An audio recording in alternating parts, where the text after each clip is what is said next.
Oke, bismillahirrahmanirrahim semuanya. Assalamualaikum warahmatullahi wabarakatuh. Rabbi shrah li sadri wa yassir li amri wa hlul 'uqdatam min lisani yafqahu qawli. Rabbi zidni ilma warzuqni fahma. Teman-teman, selamat datang di kuliah ke-10 Perpan. Insya Allah untuk materi yang kemarin yang saya sampaikan ya terkait dengan lanjutan external force convection adalah internal force convection yang akan disampaikan secara asinkron. Nah, ini nanti teman-teman akan menyimak pemaparan perhitungan yang beda sedikit begitu terkait dengan internal force convection. Nanti insya Allah lebih kepada apa saja pendekatan-pendekatan untuk menghitung internal force convection, kemudian apa saja batasannya. Kan kalau kemarin kita membahas external force convection adalah lebih kepada Reynolds ya, Reynolds-nya kita hitung Reynolds-nya seperti apa, kemudian penampang bendanya kayak gimana. Lalu habis itu kita bisa menghitung kita bisa menentukan rumus Nusselt number-nya itu yang mana yang tepat, kemudian kita bisa hitung nilai H, baru kita bisa hitung nilai Q. Nah, insya Allah nanti hampir mirip sih dek kalau untuk external dan internal force convection terkait dengan apa saja parameter yang harus didekati, tetapi ada beberapa hal-hal yang harus teman-teman perhatikan begitu. Karena kalau internal kan berarti kita akan melihat aliran fluida yang ada di dalam pipa. Kalau eksternal kan di luar. Jadi kalau di luar kan pergerakan fluida itu tidak terbatas. Tapi kalau internal force convection ada beberapa kondisi batas yang membatasi dan insya Allah kita akan bahas pada kesempatan pertemuan asinkron pada pagi hari ini. Sekali lagi kalau semisal agak sedikit berisik saya mohon maaf ya teman-teman. Kita mulai. Oke. Jadi untuk jenis perpindahan panas konveksi kemarin kita sudah tahu ada dua, yaitu konveksi bebas dan konveksi paksaan. Nah, sekali lagi di awal materi perpan itu selalu akan saya ingatkan bahwa kalau kita pakai konveksi bebas, insya Allah ada beberapa parameter yang akan kita lihat. Yang pertama adalah bilangan Prandtl-nya yang nanti kita bisa lihat dari tabel, begitu ya, dilihat dari tabel A, appendix A. Kemudian yang kedua adalah Grashof number ya, kalau semisal konveksi bebas. Nah, antara Prandtl number dengan Grashof number kita nanti akan punya relay begitu ya, relay number yang kemudian bilangan relay number akan kita gunakan untuk menghitung Nusselt number begitu ya, menghitung Nusselt number. Dan nanti kemudian secara umum Nusselt number yang kita sudah dapatkan dari rumus yang sudah disediakan akan kita turunkan menjadi nilai H, dan kemudian kita akan nilai ini akan kita gunakan untuk menghitung nilai Q. Nah, nanti di sini kalian butuh nilai AC begitu ya, atau luas penampang dari perpindahan panas tersebut begitu. Jadi ada tiga parameter kalau untuk konveksi bebas, yaitu Prandtl number, kemudian Grashof number dan relay number. Sedangkan kalau external force apa saja kemarin Prandtl ya, Prandtl number, kemudian Reynolds number. Prandtl number dan Reynolds number kemudian akan kita gunakan untuk menghitung Nusselt number. Nah, untuk perpindahan panas konveksi, selain parameter ini yang harus teman-teman perhatikan adalah yang pertama sifat dari fluidanya begitu ya. Sifat dari fluidanya. Kemudian yang kedua adalah penampang bendanya gitu ya, penampang bendanya. Dia seperti apa? Kalau semisal konveksi bebas kita lihat selain bidang datar, silinder, dan bola, kita juga akan lihat dia bentuknya miring atau tidak, maksudnya horizontal kah, vertikal kah, atau dia ada di atas atau ada di bawah begitu ya. Jadi ada beberapa pertimbangan yaitu terkait dengan penampang benda. Lalu kemudian satu lagi adalah soal kalau ini fluidanya, terus kemudian nanti di sini adalah kita lihat dari kondisi udara ambiennya begitu ya, udara ambiennya begitu. Jadi ambiennya. Jadi kalau semisal kecepatannya ini kurang dari 1 meter per sekon, maka kita dekati itu adalah konveksi bebas, betul ya, konveksi bebas. Sedangkan kalau kecepatan aliran fluida yang lebih besar dari 1 meter per sekon, maka kita bisa klaim itu adalah konveksi dari konveksi paksaan begitu, konveksi paksaan. Oke, insya Allah seperti itu. Kita akan bahas sekarang apa saja parameter yang akan kita dekati pada saat mempelajari internal force convection ya. Baik. Nah, sebelum kita masuk itu, yang harus mungkin saya kenalkan terkait dengan internal force convection adalah tentang beberapa poin utama gitu deh, bahwa internal force convection atau konveksi paksaan internal itu terjadi ketika fluida yang mengalir karena dipompa ataupun ditekan melewati suatu saluran yang tertutup, di mana suhu permukaan saluran berbeda dengan suhu fluida yang mengalir. Nah, saluran yang nanti kemudian mungkin teman-teman pada saat baca e-booknya Cengel, begitu atau mungkin Karen, istilah saluran ini adalah duct, begitu ya, duct. Saluran dapat berpenampang lingkaran, persegi maupun persegi panjang. Nah, dalam hal ini hanya akan dibahas mengenai aliran dalam pipa yang berpenampang lingkaran. Nah, identik dengan external force convection, koefisien perpindahan panas konveksi untuk kasus-kasus yang melibatkan internal force conveksi ini nanti juga akan kita peroleh melalui persamaan-persamaan dari empiris. Nah, kalau konveksi bebas persamaan empirisnya ada, kita membutuhkan PR, GR, RA, kemudian NU. Konveksi secara umum kita juga akan menggunakan Prandtl number, Reynolds number, kemudian Nusselt number. Oke. Nah, ini jadi ini adalah contoh penampang dari saluran atau duct begitu ya teman-teman. Jadi yang pertama adalah saluran lingkaran begitu ya, lingkaran atau nanti kita sebut dengan pipa, circular pipe begitu. Nanti di sini kita punya fluida yang mengalir yang kemudian kita sudah paksakan untuk mengalir dengan kecepatan tertentu, yang mana nanti yang akan kita tinjau adalah suhu permukaan saluran, gitu ya. Suhu permukaan saluran akan berbeda dengan fluida yang mengalir. Jadi sama halnya dengan external force konveksi. Kalau external force konveksi kita akan lihat profil fluida yang mengalir di luar gitu ya, di luar benda, kemudian suhu permukaannya seperti apa itu. Jadi yang nanti TS dan T ambien ya. Jadi kalau eksternal ya, kalau eksternal force convection, kalau kita punya pipa, maka kan fluidanya yang kita akan tinjau adalah ini adalah T, ini adalah suhu fluida gitu ya, suhu fluidanya. Sedangkan yang nanti kita akan tinjau T ambien adalah T untuk lingkungannya, sedangkan TS ini adalah suhu permukaan luar. Itu untuk external force. Jadi T ambien itu adalah T atau suhu lingkungan yang ada di luar, yang ada di sekitaran dari pipa begitu, atau penampang bendanya. Itu adalah T ambien. Sedangkan kalau TS, kalau di external force convection itu adalah suhu permukaan. Nah, kita untuk TS insya Allah nanti sama, untuk yang di internal force convection hanya saja ada beberapa penampang suhu yang berbeda. Nah, kalau eksternal kan kita ada T ambien ya, kalau internal nanti ada beberapa pendekatan suhu yang nanti kita bedanya di situ antara internal dengan eksternal. Kita akan bahas lagi. Oke, menyambung di jenis-jenis duct. Jadi nanti insya Allah akan ada beberapa contoh jenis saluran. Nanti teman-teman bisa lihat ya di Cengel secara lebih lengkap. Jadi ini saya sampaikan dua hal, yaitu circular pipe. Jadi di sini alirannya lingkaran, penampangnya lingkaran, begitu teman-teman, untuk si fluida itu nanti mengalir di dalam. Penampangnya adalah lingkaran, sedangkan yang di sini penampangnya adalah persegi panjang. Jadi rectangular duct ini nanti persegi panjang, teman-teman. Jadi dia punya dimensi panjang dan lebarnya berbeda. Sama satu lagi nanti adalah square duct. Kalau square duct, begitu. Kalau square duct itu nanti dari sisi penampang keempat sisi nanti panjangnya sama, begitu. Jadi di sini, nah biasanya pemilihan begitu teman-teman, pemilihan saluran itu nanti akan kita gunakan sesuai dengan kita pengennya mengalirkannya tuh sampai seberapa besar begitu. Biasanya yang punya kecepatan aliran yang lebih mungkin itu adalah saluran yang pipa. Sedangkan kalau persegi panjang atau persegi biasanya nanti akan ada beberapa tinjauan tekanan yang ada di pojok-pojok begitu. Jadi yang lebih sering digunakan yang nanti kita akan insya Allah akan bahas di sini adalah yang circular pipe. Oke, lanjut.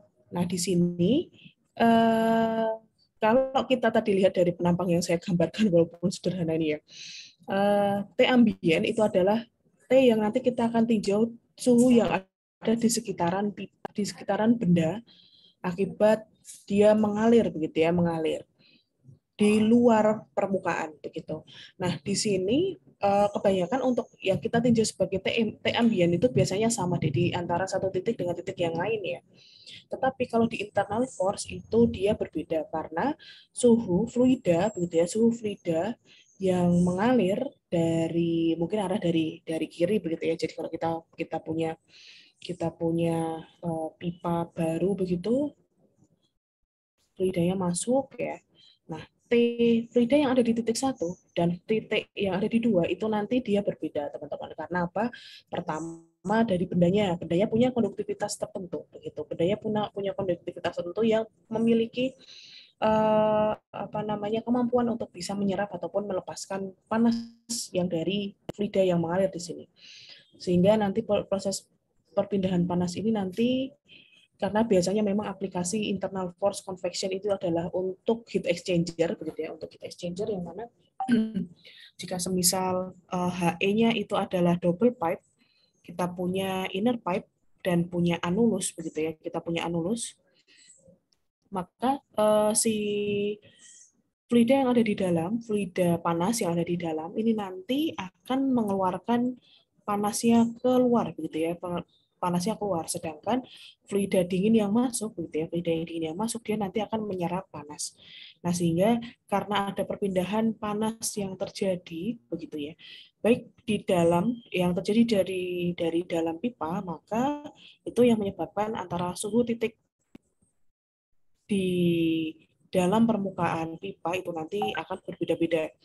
Jadi biasanya kalau kalau di dalam pipa begitu ya, kalau di dalam pipa awalnya kita masuknya dari sana, suhunya misal 200 derajat ini steam begitu, maka di sini 200 tetapi nanti kalau misal 1 meter ya, nanti pada saat dia ada di misal 20 cm itu nanti tidak lagi 200 derajat, bisa jadi nanti turun begitu ya, bisa jadi nanti turun ke 180 derajat bisa.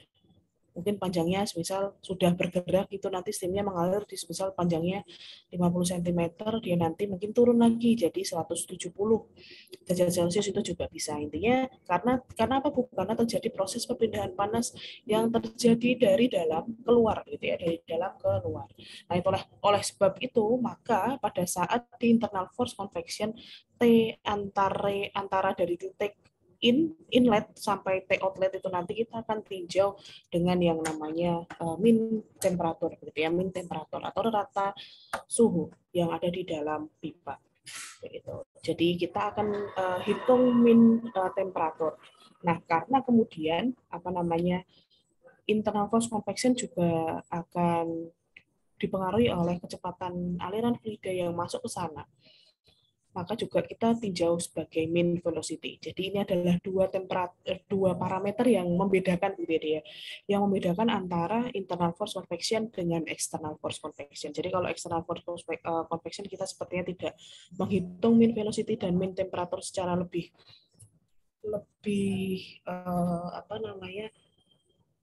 ketat begitu tidak, tetapi di internal force kita harus meninjau itu. Jadi mean velocity ini adalah kecepatan aliran fluida, gitu ya. Kecepatan aliran fluida di dalam suatu pipa pada kenyataannya bervariasi, begitu ya, bervariasi pada setiap posisi, yang mana nilainya mendekati 0 di permukaan dalam pipa dan dapat mencapai maksimum di bagian tengah pipa. Namun, untuk menyederhanakan kasus di semua kasus internal force convection, maka kecepatan rata-rata atau mean velocity akan bernilai konstan, begitu ya. Bernilai konstan untuk aliran incompressible ketika luas penampang pipa konstan. Nanti kita akan lihat gambarnya begitu.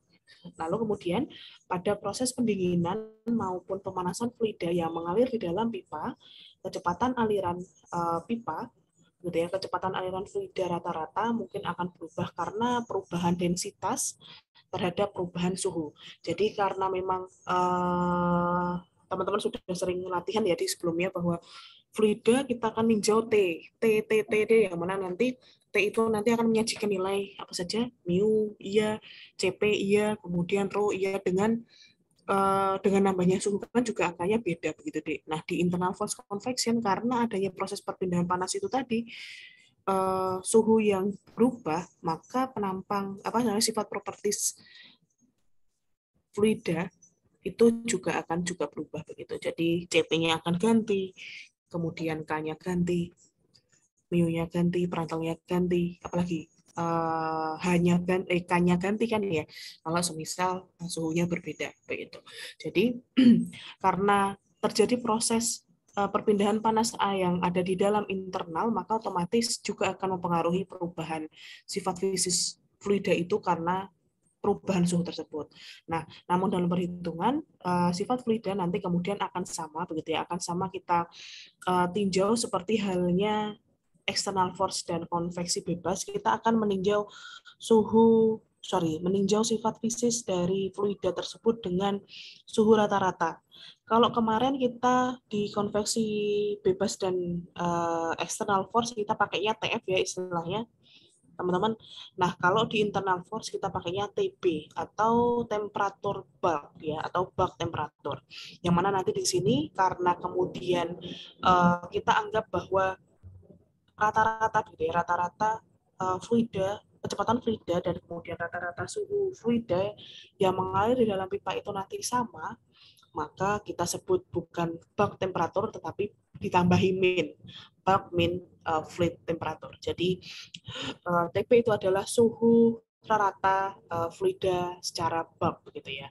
Yang mana nanti sama rumusnya TP itu adalah TM ditambah TM inlet ditambah TM yang exit begitu ya.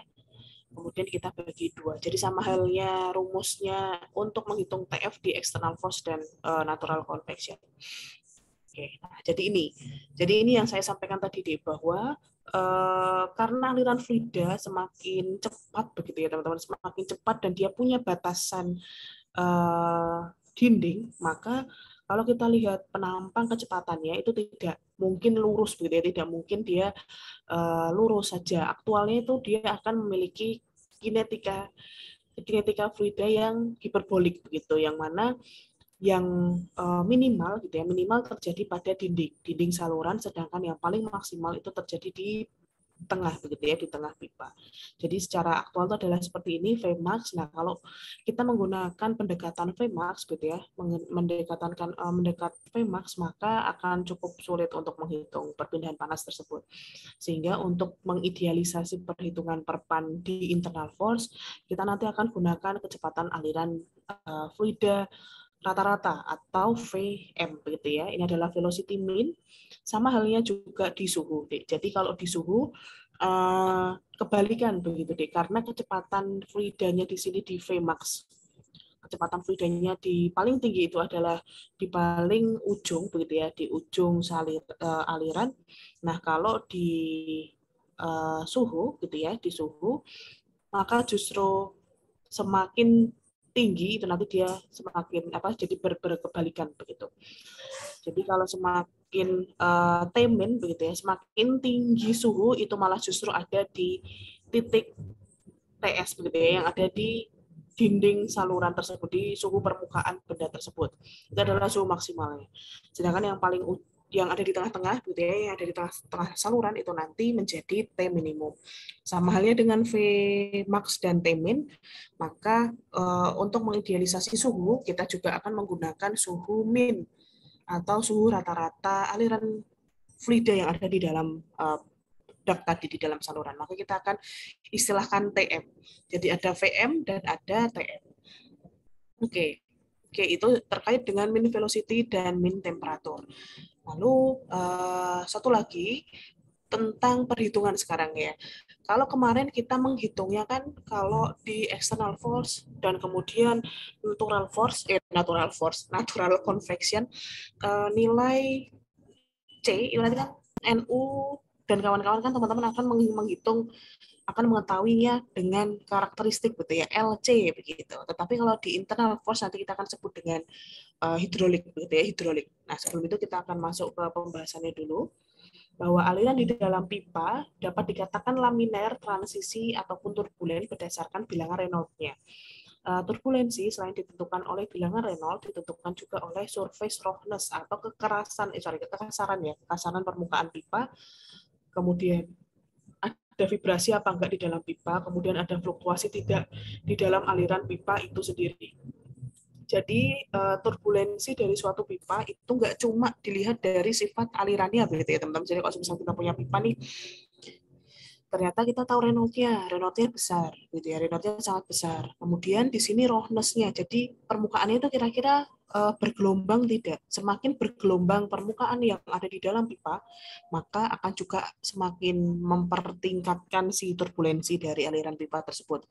Lalu ada vibrasi tidak, jadi alirannya itu ada jeda tidak begitu. Kalau semisal dia teratur, dia kemudian tidak ada jeda antara kecepatan satu dengan kecepatan lain ya, maka insya Allah dia tidak akan nambah begitu Reynolds-nya. Jadi ada tiga jenis fluida, yaitu laminar, transisi, dan turbulen yang memang uh, nanti kita akan diklasifikasi sebagai tergantung dengan bilangan Reynolds-nya. Jadi kalau bilangan Reynolds untuk laminar di internal force itu adalah kurang dari 2.300, sedangkan kalau transisi adalah 2.300 sampai 10.000, turbulen adalah lebih dari 10.000. Jadi nanti teman-teman kalau semisal hanya bilangan Reynolds yang bisa didekati, maka teman-teman bisa dekati di bilangan Reynolds-nya saja.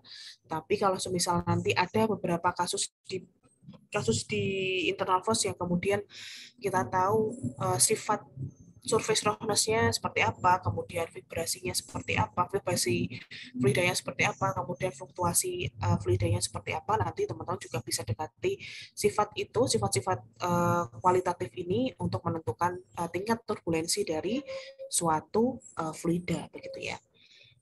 Oke. Nah, kenapa Bu kita harus tahu ya? Sama halnya kayak external force, RE ini nanti akan kita gunakan untuk menghitung Nusselt number begitu, sehingga turbulensi kita bisa simpulkan turbulensi dari suatu aliran fluida akan sangat berpengaruh terhadap penentuan koefisien perpindahan panas konveksi. Jadi turbulensi sangat mempengaruhi nanti nilai H begitu ya. Dan nilainya adalah nilai NU-nya, Nusselt number-nya. Oke, nah oleh sebab itu teman-teman, kita kemarin mengetahui kalau di eksternal dan kemudian di konveksi bebas, kita akan tahunya LC. Kemudian nanti kita akan hitung jadi AC. LC tergantung juga nanti dari bidangnya ya, bidang datar kah, silinder kah, atau bola kah. Kalau misal bidang datar, biasanya LC itu adalah L-nya. Sedangkan kalau silinder, biasanya LC itu adalah D-nya, begitu. Kalau semisal yang di konveksi bebas kemarin, kita juga bisa lihat LC itu adalah ada AC per P begitu ya, ada A per P. Nah, teman-teman nanti bisa lihat sendiri, kita akan buka kembali nanti catatannya. Itu kalau di eksternal force convection dan di natural convection. Nah, kalau di internal seperti apa, Bu? Nah, kalau di internal kita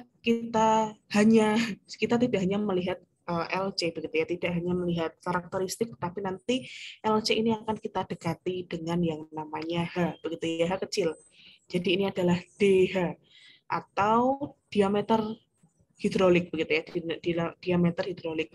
Kenapa Bu? Karena kan kalau LC, AC itu hanya kita lihat dari permukaannya saja begitu teman-teman. Jadi kita akan lihat dari permukaannya saja.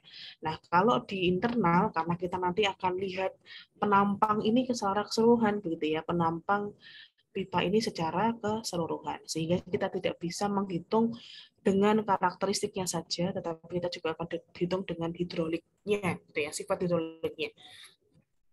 Nah, ini adalah dan kemudian karena karena apa namanya, sifat hidrolik ini akan tergantung begitu ya, akan tergantung DH ini akan tergantung dari jenis salurannya, circular tube, ada square duct sama rectangular duct. Nah, circular tube kemudian square duct dan rectangular duct ini nanti rumusnya akan berbeda-beda. Nah, ini saya sudah sajikan. Nanti teman-teman juga bisa lihat di jengel bahwa DH untuk circular tube itu adalah 4pi d kuadrat per 4 per pi d. Gitu ya, sama dengan D. Lalu kemudian square duct gitu ya, square duct itu adalah 4A kuadrat per 4A sama dengan A. Kemudian DH itu adalah 4AB dibagi 2A plus B sama dengan 2AB per A plus B. Jadi AB ini adalah lebih ke sisinya, gitu ya, lebih ke sisinya. Jadi di sini sirkular, kalau sirkular itu berarti DH-nya adalah diameter itu sendiri. Kalau square duct itu adalah sama-sama dengan sisinya, tetapi kalau hati-hati kalau rektangular. Kalau rektangular, kalau persegi panjang, selama persegi panjang, maka teman-teman akan bagi antara luas ya, antara luas persegi panjangnya dengan sisi keliling, begitu ya, dengan kelilingnya. Jadi 2AB dibagi A plus B. Itu. Jadi hidrolik diameter atau DH yang sama dengan 4AC per P itu didefinisikan yang mana nanti digunakan untuk mengurangi diameter ordinernya pada suatu pipa sirkuler begitu. Jadi nanti kita akan menghitungnya berdasarkan parameter DH-nya ya, teman-teman. Oke. Lalu kemudian ada beberapa kasus lagi, kasus tambahan di internal force. Jika yang pertama adalah kalau kita punya aliran fluida yang heat flux-nya konstan. Heat flux itu adalah Q kecil, ada apostrof S titik di atas. Q itu adalah satuannya watt per meter persekuit, gitu ya. Watt per meter persegi, maksudnya bukan per sekon ya, watt per meter persegi. Yang mana kemudian nilai Q ini bisa jadi dia konstan, teman-teman. Kenapa kok bisa konstan, Bu? Karena nanti TM ya, itu nanti kita punya penampangnya deh. Jadi kalau kita punya circular duct, kita punya circular tube begitu, kemudian kita punya T-in, inlet, dan kemudian T exit-nya, T masuk T keluarnya tertentu. Nah, Q ini nanti adalah heat flux itu adalah yang kita tinjau berdasarkan titik-titiknya. Karena kan kita juga punya luasnya ya, punya luas benda tersebut. Nah, jika kemudian flux ini, heat flux ini kita bisa hitung, begitu ya, kita bisa hitung dengan cara H, gitu ya, H atau persamaan perpindahan panas konveksi ini kita kalikan dengan TS min TM. TS itu adalah suhu permukaan benda, gitu ya, suhu permukaan benda kita kurangi dengan suhu rata-rata, gitu ya, suhu rata-rata dari silindernya, begitu. Nah, TS di sini gitu teman-teman, sehingga dengan adanya heat flux yang konstan, maka kita bisa hitung bahwa suhu TS itu nanti di suhu TS di berbagai macam titik yang ada di silinder, sehingga kita bisa hitung bahwa TS sama dengan TM ditambah QS per H. Begitu, Dek. Itu adalah sedikit banyak kasus yang cukup familiar di internal force, yang mana kalau heat flux-nya konstan. Yang mana nanti karena jika semisal kita punya pendekatan bahwa heat flux-nya konstan, jadi di satu titik di sini sama dengan heat flux yang ada di sini, sama dengan heat flux yang di sini, maka kita bisa menentukan TS-nya itu di sembarang titik itu berapa suhunya, begitu. Oke. Nah, itu kondisi yang pertama. Lalu kemudian yang kedua, apabila suhunya yang konstan. Jadi di sini jika TS-nya yang konstan, suhunya sama, teman-teman, begitu. Jadi di sini 20 tetap 120, sana 120 begitu. Nah, kalau seperti itu begitu. Jadi kalau di sini heat flux-nya konstan, kalau heat flux-nya konstan berarti Q-nya yang konstan ya. Oke, maaf, sorry. Kita akan share dulu sebentar. Oke, jadi kalau semisal QS-nya konstan ya, sekali lagi saya ulangi, kalau QS yang konstan, maka panasnya itu tetap gitu ya, dia. Di sini tetap gitu. Jadi QS-nya yang konstan, maka panasnya akan ngalirnya itu tetap gitu. Nah, kalau karena ngalir yang tetap dan tadi dinamika suhunya akan berbeda, maka suhu yang ada di titik TS ini, suhu yang ada di saluran ini nanti kita bisa hitung. Nah, biasanya semakin ke sana dia semakin lebih tinggi ya. Gitu ya, suhunya semakin lebih tinggi. Jadi bedanya kalau di konstan QS-nya konstan, TS-nya kita bisa hitung begitu, Dek. Tetapi kalau di kasus yang ini, kalau TS-nya yang konstan, maka kita bisa hitung heat flux-nya begitu. TS-nya konstan kita bisa hitung heat flux-nya. Kalau T-nya konstan berarti kan di sini 120, di titik sini juga 120, di sini 120, 120, 120 terus. Nah, kalau untuk tahu itu, maka untuk menghitung nilai Q-nya, begitu ya, untuk menghitung nilai Q-nya kita bisa pakai HAS delta T AP. Nah, delta T AP kita hanya tinggal hitung suhu permukaan dari pipa, kita kurangi dengan TB. TB tadi adalah temperatur min baknya tadi ya, begitu. Itu untuk ngitung Q yang ada di kasus internal force jika TS-nya sama, jika TS-nya konstan. Tetapi kalau semisal teman-teman ada di kasus QS-nya yang konstan atau heat flux-nya yang konstan, maka untuk menghitung itu teman-teman cukup kalikan antara QS-nya tadi dengan kita kalikan dengan AS-nya. Nah, AS itu kita bisa tahu karena AS itu adalah luas permukaan ya, karena satuan Q tadi, satuan Q kecil ini adalah heat flux adalah watt per meter persegi, maka kita akan kali dengan luasnya. Nah, Q kali A ini akan sama dengan MCP kali delta T. Nah, kita bisa hitung TE atau T exit-nya dengan cara menghitung T in ditambah QS dikalikan AS dibagi M kali CP. A ini nanti kita bisa hitung dari penampang silindernya. Nah, untuk tahu QS-nya, begitu ya, untuk tahu QS-nya, maka kita bisa hitung H kali TS min TM, yang mana nanti TS kita bisa hitung bahwa TM ditambah QS per H, begitu. Oke, itu sedikit banyak, teman-teman sedikit ada beberapa tambahan, kita lanjutkan nanti biar teman-teman bisa tahu. Nah, sekarang apa hubungannya begitu deh? Apa hubungannya kasus yang T-nya konstan dan kemudian Q-nya konstan itu adalah di sini untuk menentukan nilai Nusselt number-nya. Karena kasus internal itu internal force convection nanti beda-beda gitu ya.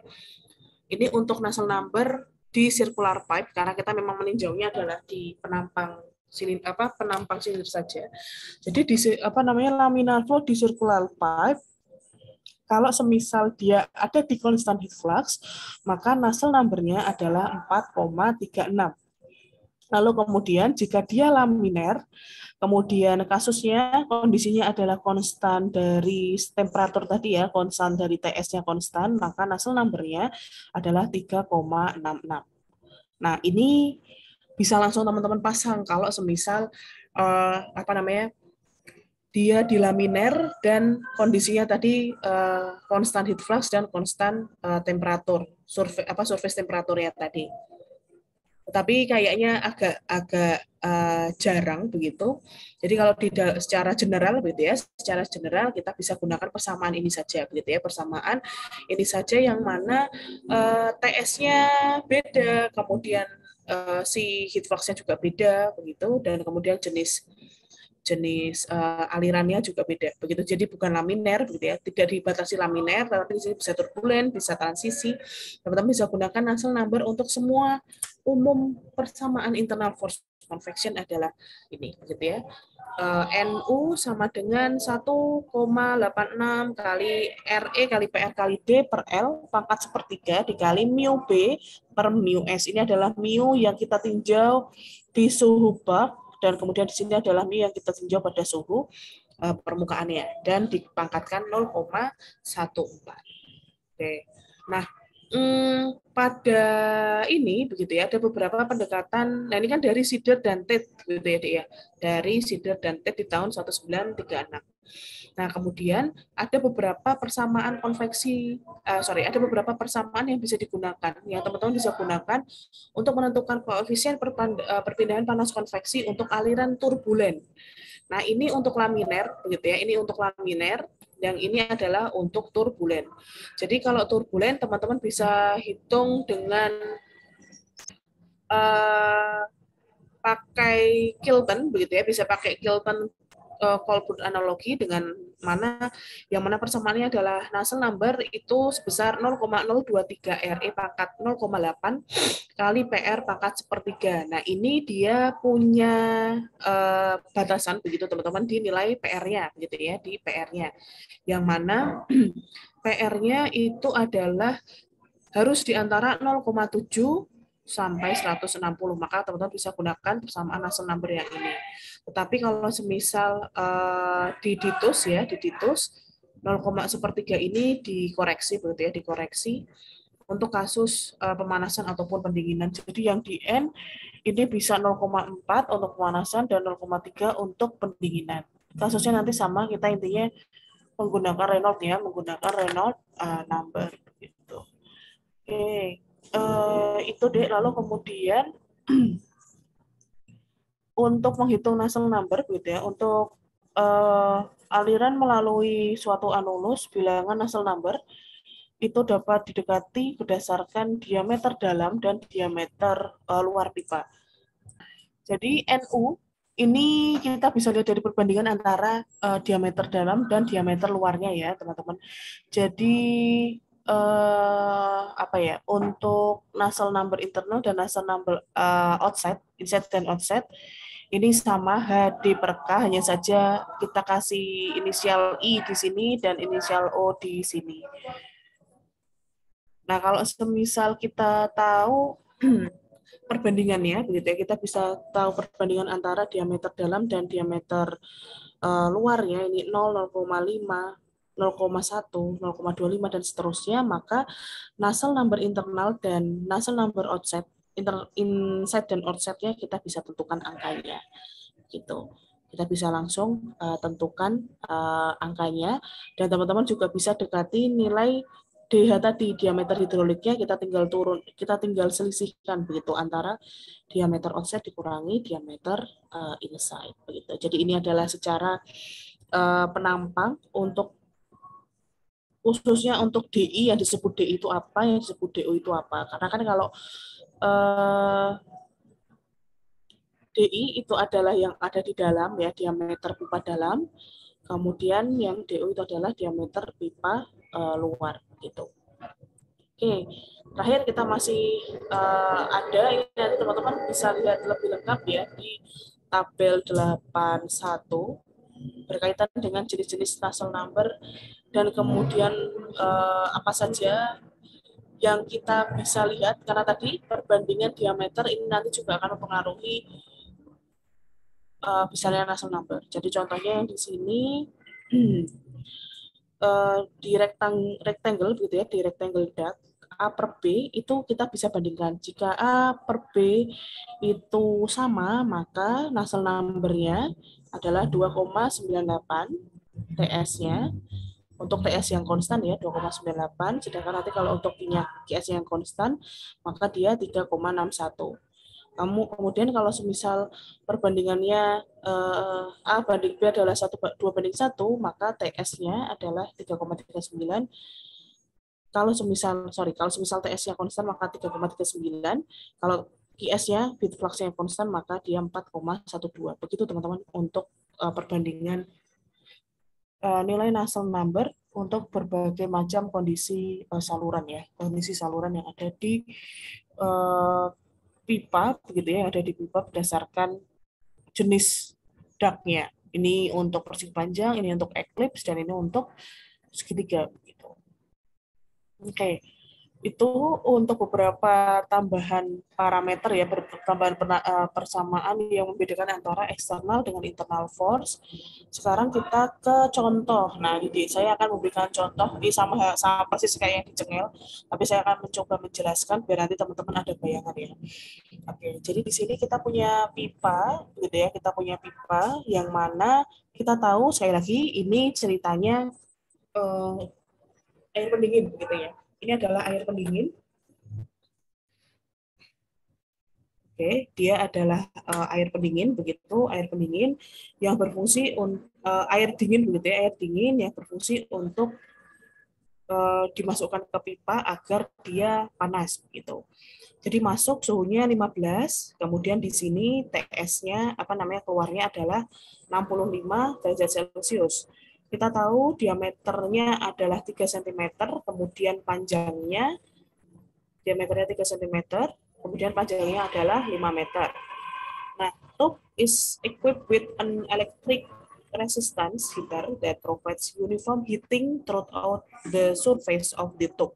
Jadi di sini kalimat kuncinya di tub dilengkapi begitu ya, tub dilengkapi dengan heater begitu ya yang akan senantiasa memberikan panas yang konstan. Jadi di sini uniform heating. Nah, uniform heating itu aslinya adalah heat flux-nya dia konstan begitu ya. Heat flux-nya dia konstan. Heat flux-nya dia konstan. Nah, kita tahu juga di luar permukaan surface of heater is well insulated so that it's in steady operation.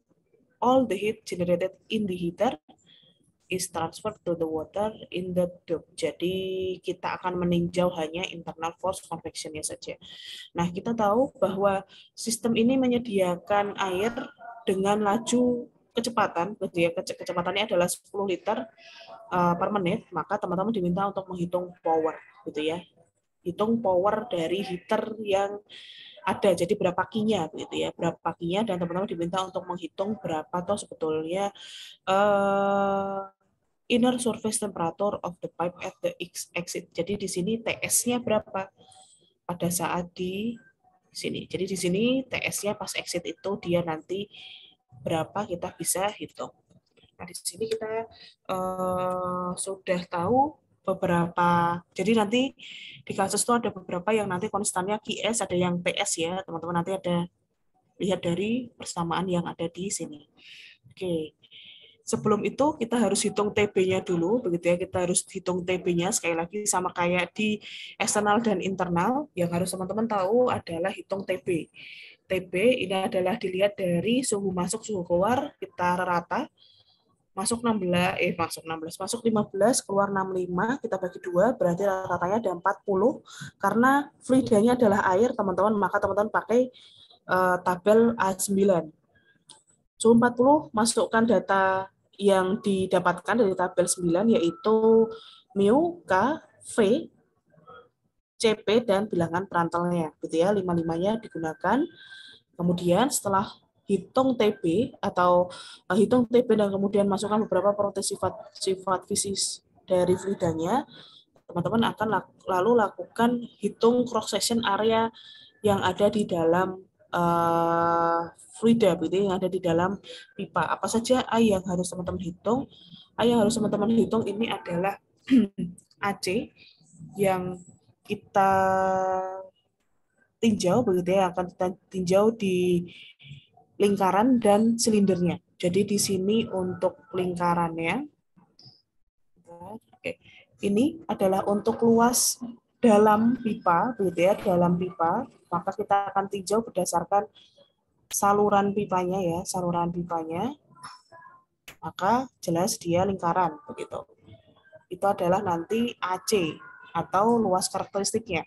Sedangkan AS ini adalah luas permukaan, gitu ya, luas permukaan dari bendanya. Luas permukaan bendanya karena dia silinder, maka kita akan dekati dia di silinder, begitu teman-teman. Maka kita pakai PDL, sedangkan kalau lingkaran kita pakai 1/4 PD kuadrat, begitu. Karena AC itu lingkaran, begitu ya, maka teman-teman pakainya adalah 1/4 PD kuadrat. Oke, kita hitung AC-nya, karena kita tahu tadi D-nya 3 cm, begitu, sedangkan L-nya adalah 5 meter, P-nya itu adalah pi kali D, gitu ya, pi kali D. Jadi D-nya 3 cm kita masukkan. Oke, AC-nya sudah ketemu, lalu kemudian apa yang teman-teman akan lakukan? Karena ini tadi ya, karena ini Q-nya konstan, begitu ya, Q-S-nya konstan, maka yang akan teman-teman lakukan adalah pakai persamaan yang ini, begitu deh, pakai persamaan yang ini, yang mana Q itu adalah sebesar M CP TE TI. TI-nya tahu, CP-nya tahu dari data, maka kita bisa hitung berapa M-nya, begitu ya, berapa M-nya. Nah, kita hitung dulu, kita butuh menghitung M, begitu. Maka setelah itu tahu nilai A, S, begitu ya, kita tahu AS dan AC, kita harus tahu nilai M. M itu adalah laju alir massa dalam kilogram per sekon. Kita tahu densitas dalam kilogram per meter kubik, dan tahu debitnya tadi adalah 10 liter ya, per menit, begitu, 10 liter per menit, maka kita bisa hitung. kita bisa hitung. Itu 10 liter per menit adalah 10 kita jadikan meter kubik, berarti kan kita bagi 1000, jadi 0,01 begitu. Jadi ya 0,01 bagi 1000, 0,01 meter kubik per menit. Kemudian rho-nya tadi dari data 992,1 kg per meter kubik. Sehingga nanti tahu M-nya adalah dalam kilogram per sekon ya. Nanti teman-teman satuannya harus dalam kilogram per sekon. 0,1654. Oke, jadi di sini kita tahu nilai M dan untuk konstan QS konstan begitu ya, untuk QS-nya konstan, heat flux-nya konstan, maka kita bisa menghitung nilai Q tinggal M, CP, TE, min TI. M-nya tahu dari perhitungan sebelumnya 0,1654, CP-nya tahu dari data 4,179 kilojoule per kilogram derajat Celcius, TI-nya 65 min 15. Sehingga kita tahu bahwa energi heater-nya adalah 34,6 kilowatt. Nah, sekarang yang lebih ini lagi adalah untuk pertanyaan yang kedua. Teman-teman diminta untuk menghitung berapa atau internal surface temperaturnya di pipa pada saat dia keluar. Jadi pada saat panjangnya 5 gitu ya. Jadi di L sama dengan 5 meter itu kira-kira dia suhunya berapa.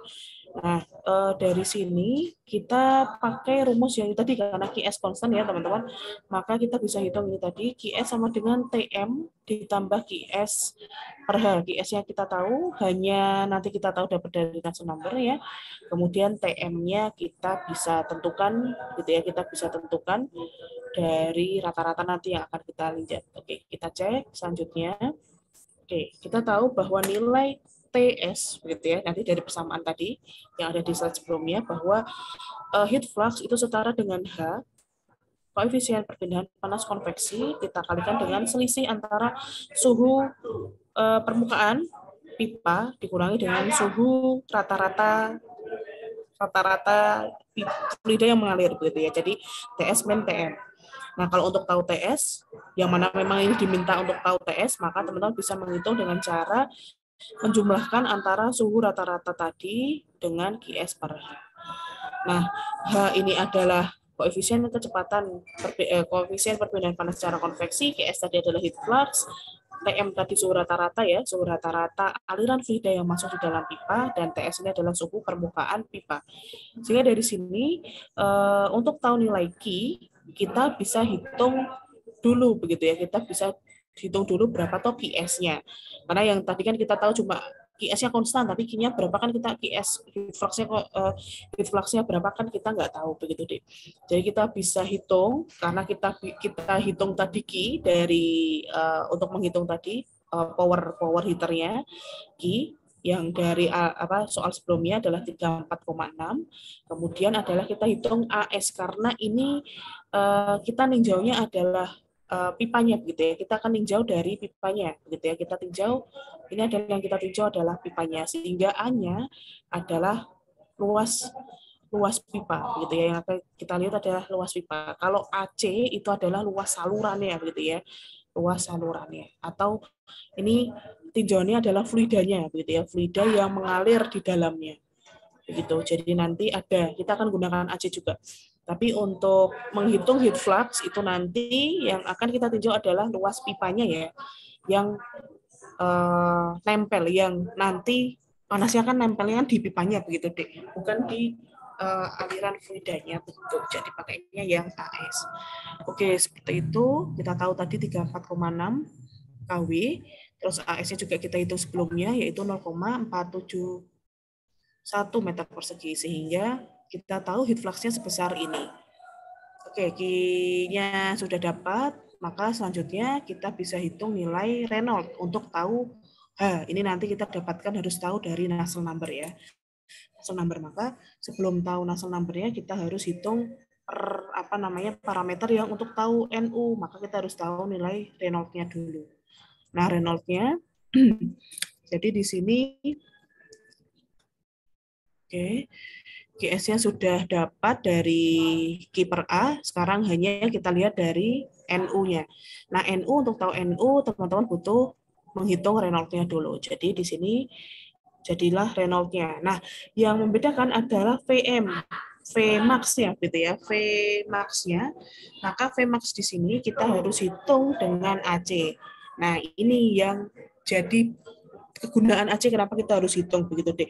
Karena VM itu adalah yang tadi ya, velocity min velocity itu adalah rata-rata yang harus kita hitung, parameter yang harus kita hitung untuk kita harus kita tahu dulu sebelum kita menghitung Reynolds, karena nanti Reynolds kalau biasanya di eksternal kan Reynolds itu adalah V biasa kali D per V kecil kan begitu. Nah, V-nya kan V biasa, laju aliran pipa saja kalau eksternal ya. Jadi kecepatan aliran fluidanya berapa kan V itu kita langsung masukkan ke sini. Tetapi kalau di eksternal ada kalau di internal ini, kalau di internal itu kita pakai VM atau V min gitu ya, velocity rata-rata.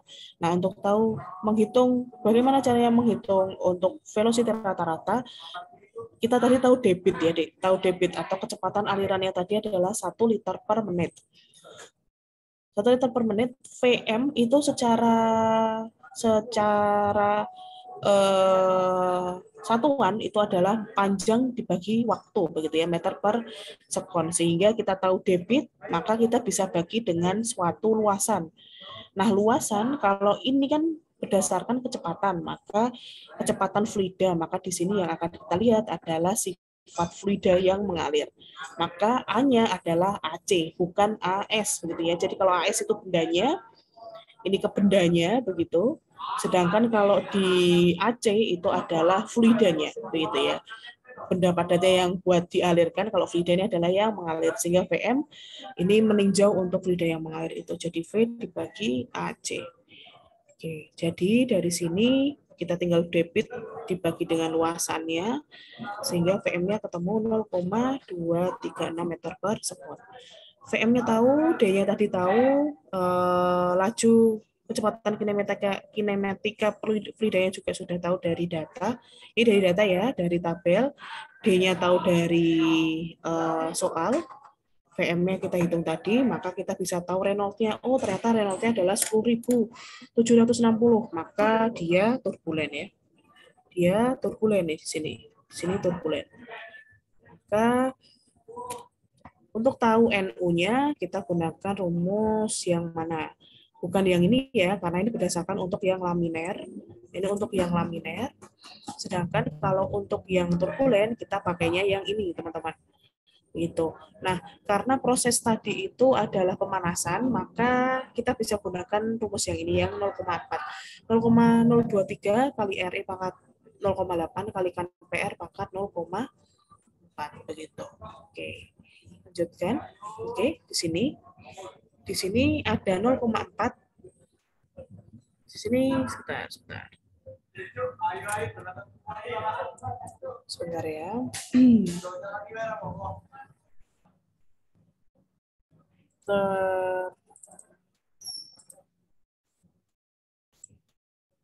Nah, karena jenisnya tadi adalah pemanasan, kok bisa tahu Bu? Kayak bisa karena di sini tadi masuk 15 kan ya, Dik? Dan kemudian keluar ini 65.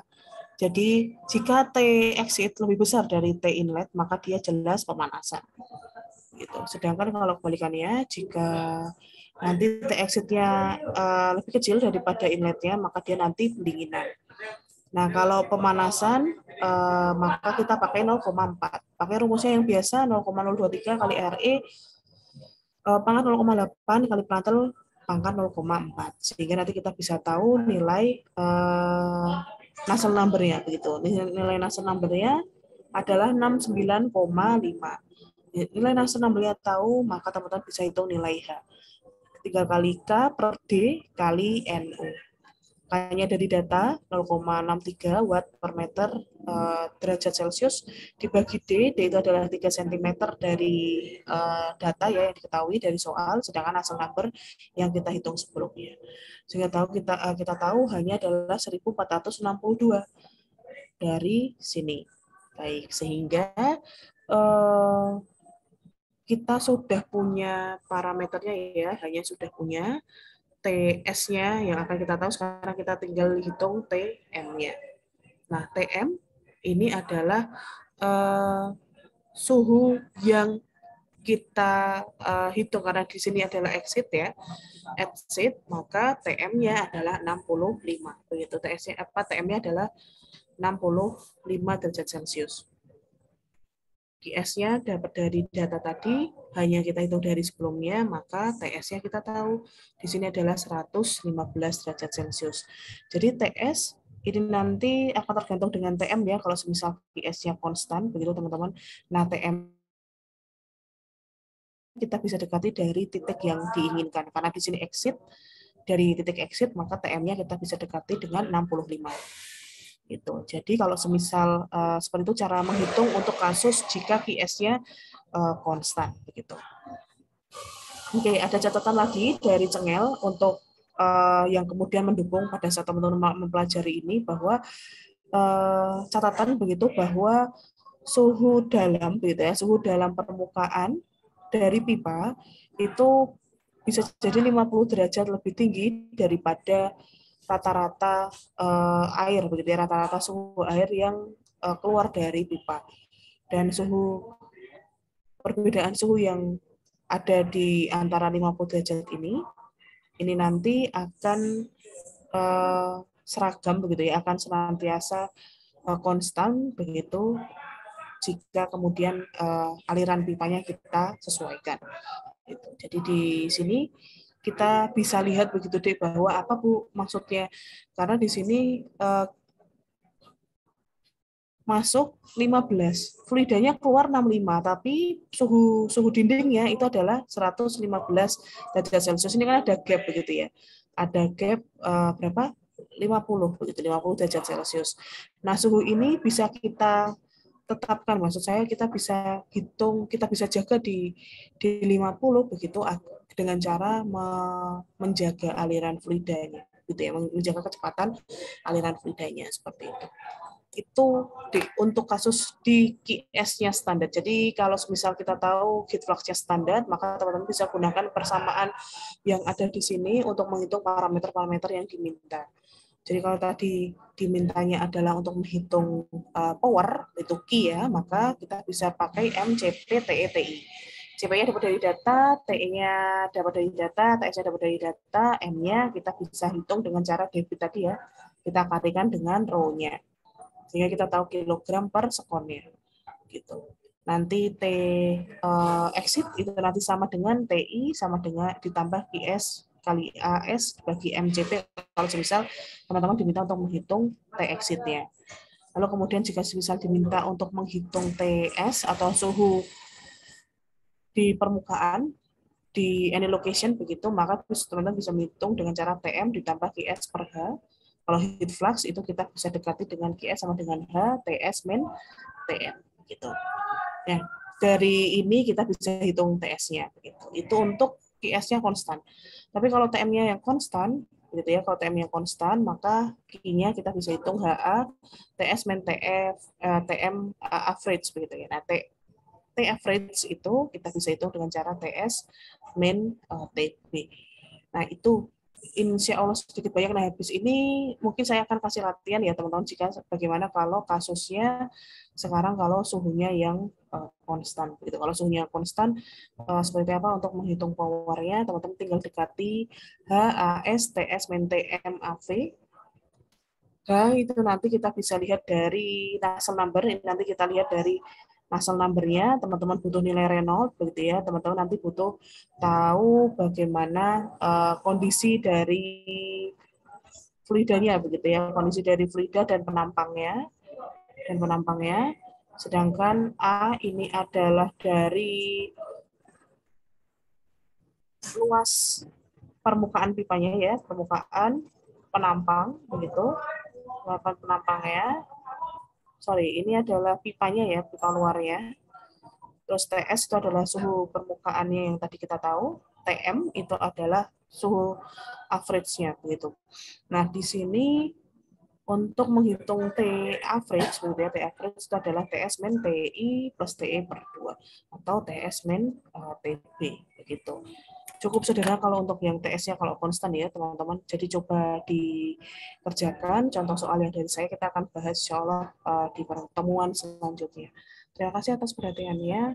Assalamualaikum warahmatullahi wabarakatuh.